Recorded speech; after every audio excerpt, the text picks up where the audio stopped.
And joining us now from Anchorage, Alaska is former SeaWorld trainer Samantha Berg. Samantha, good morning. Thank you for being with us.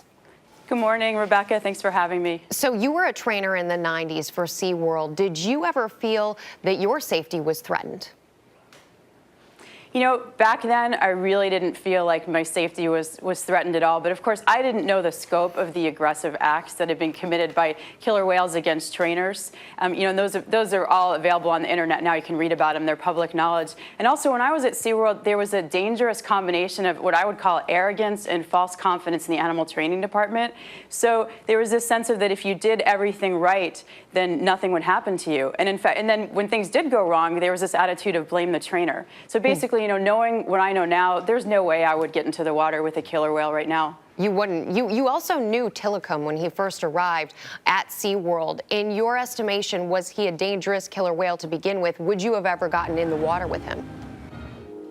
Well, Tilikum was a dangerous killer whale, and he has been responsible for the death of 3 people at this point.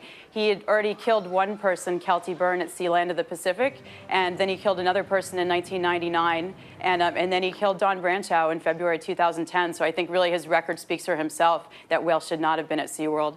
SeaWorld released a statement saying that OSHA's allegations lack evidence and a, quote, fundamental lack of understanding. What's your take on this?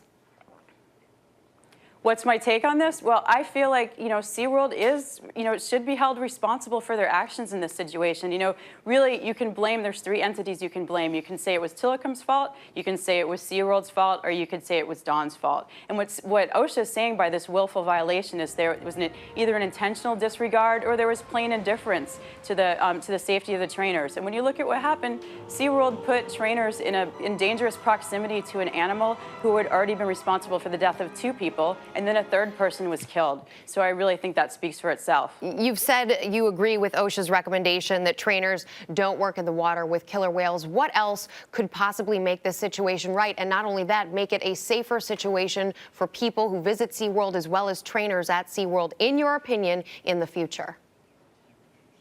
Well, I think SeaWorld thinks that they can basically